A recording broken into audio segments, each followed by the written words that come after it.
The assassination of Julius Caesar is a watershed moment in world history, and it changed permanently the trajectory of the Roman people, and by proxy all of Europe and a greater extent the world. The propaganda surrounding his death, from both Roman and modern sources, has often focused on the event and the barbarity surrounding it, ignoring the wider context in which the conditions for such an assassination were thoroughly set. The following video will attempt to shed some light as to why Caesar was assassinated, and the reasoning and the justification behind the people who did it. I'm not necessarily saying that they were in the right for killing Caesar, nor am I saying that Caesar should have been killed.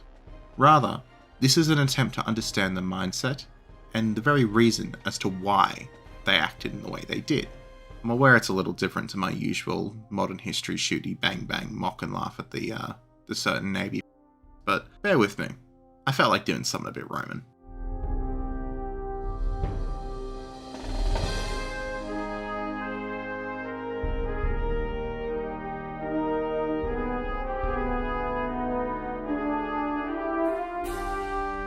Now, the assassination of Caesar was neither shocking nor out of character with the political situation in the late Roman Republic being taken into account.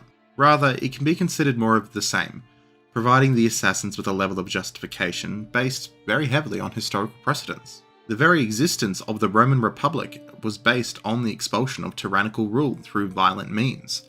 Although mired in a mix of both fantastical legend and historical evidence, like seriously, read the Aeneid, it's nuts. The final king of Rome was famously overthrown due to his tyrannical rule. The plotters were allegedly led by a member of the family of Brutus, and the very notion of a Roman tyrant becoming king became anathema to the very idea of a republic. Further to historical justification, the century before the fall of the Roman Republic, referred to in modern writing by Duncan as the storm before the storm, had multiple instances of political disputes being settled with assassination and other forms of violence, in particular with the assassinations of the Gracchi brothers. How many of you have listened to The History of Rome by Mike Duncan? I'd wager it's probably a lot. Further to this, the period in which the young Julius Caesar and his would-be assassins would grow up was completely mired by a brutal civil war between Marius and Sulla. On the one hand, you have Gaius Marius, whose successive consulships and power base made him immensely dominant in the Roman system. And on the other, you have the general Sulla, who marched on Rome with a powerful force, declaring himself dictator, and setting a dangerous precedent notionally to save the Republic. These factors cumulatively created a situation where an all-powerful, arguably tyrannical, leader had seized power against the backdrop of a political system where assassination and civil war were now considered the norm. With that in mind, it's really not hard to see why the plotters acted the way they did on the Ides of March. Now, the Roman Republic at the time of Caesar was around 5 centuries old, and it had grown immensely from a small city-state to a major power that dominated the Mediterranean. The Republic over this period had experienced multiple periods of essentially existential peril, notably during the Gallic sack of Rome and the Punic Wars. The Punic Wars being one of the most hilariously evidenced examples of just how competent, but also just how nuts and incompetent the Romans could be, especially at sea. The situation in Rome was thus that individual glory sought through military action was a tried and accepted way for Roman citizens to distinguish themselves, but they must always relinquish power to preserve and defend the Republic. This is true of Camillus and Fabian, who both relinquished power when named dictator in times of crises. The omnipresent goal of defending the Republic above all else seems to stem from the idea of the overthrow of the Roman kings during the very beginning of the Republic, and it's really present within certain politically connected families, such as that of Decimus Junius Brutus, who had a direct ancestor, as I mentioned, allegedly, it's all legend, responsible for the deposition of the last king. This really created within Rome a belief above all that they had both a duty to the state, but also a moral duty to destroy any and all threats to the Republic to prevent tyranny. Which is quite based if you think about it. The Romans, as stated by Sallust, would strive to distinguish themselves with the power of this newfound liberty, and were proud of their newly created republican system. It is this sense of duty that birthed the movements which justified the assassination of members of the political class. These assassinations, though, did not begin with Julius Caesar. Rather, they became commonplace in the century leading up to Caesar's crossing of the Rubicon, with the assassination of Gaius and Tiberius Gracchus. In the lead up to the generation of Julius Caesar and the subsequent fall of the Roman Republic, The political situation within Rome was that of an increasingly small group of elites holding tremendous sway over large swaths of land and most industry. No comment. This imbalance furthered the divide between patrician and plebeian classes of society, and within the Roman Senate itself. Tiberius Gracchus passed legislation while tribune, an office of which the life of the tribune was sacrosanct, to examine the land through a census and redistribute it to the plebeians.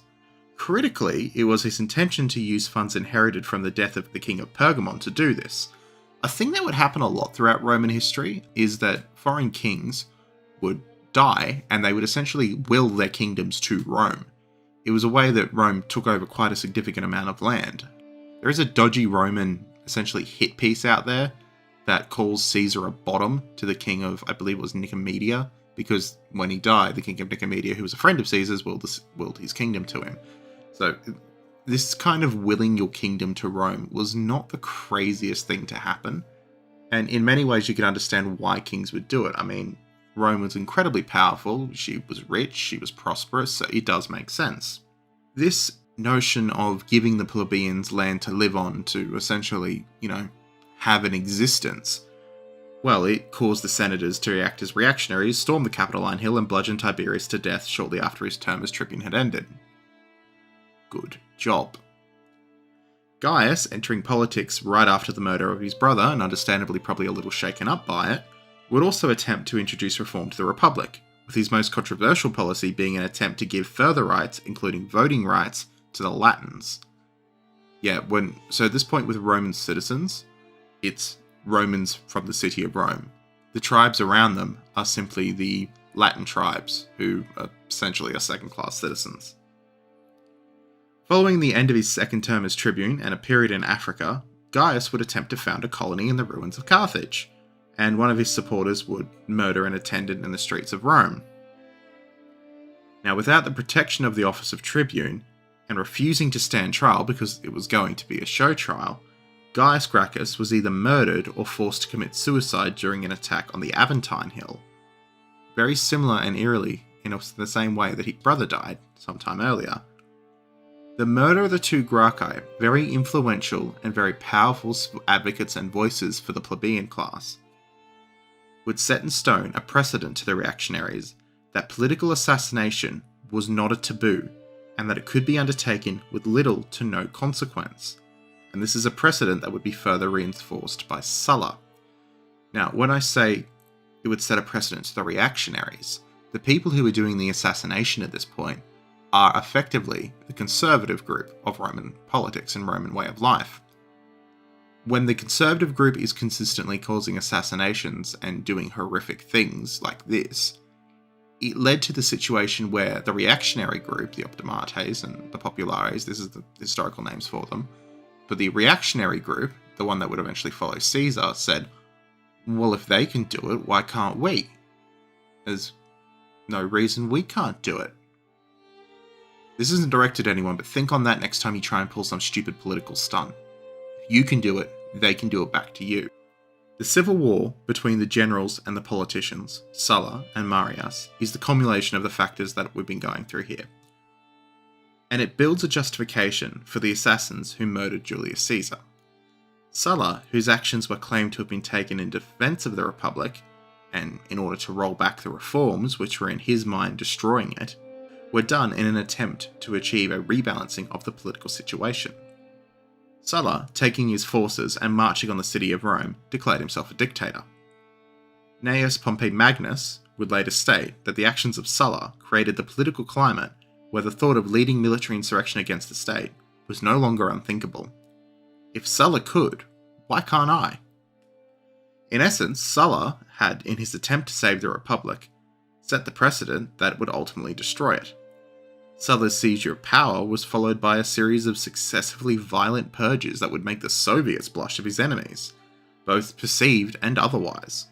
At the time of his assassination, Julius Caesar was in a position that was both similar and different to Sulla.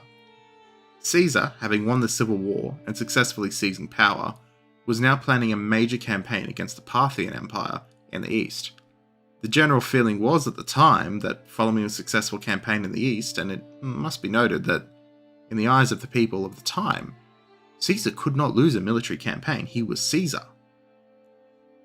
And if he came back after conquering Parthia, well, his position would be unstoppable. There would quite literally be nothing stopping Caesar from doing whatever he wanted.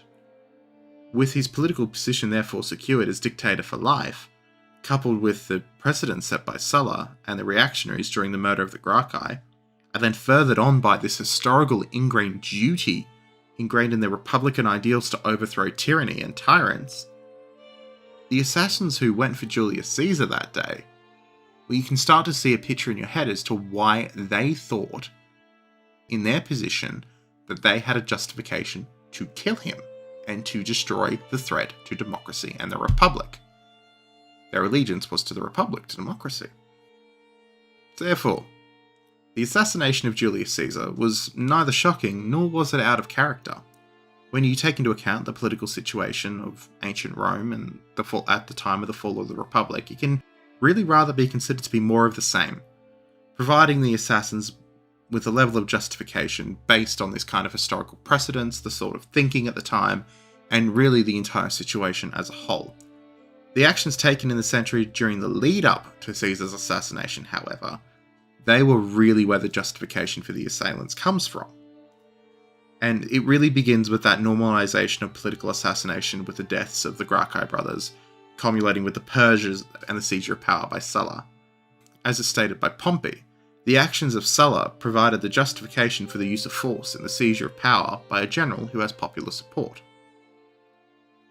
These more recent events across the final century of the Republic, coupled with this ingrained ideal within the defenders of the Republic that all tyrants must be dealt with violently, really set that condition for Caesar's murder.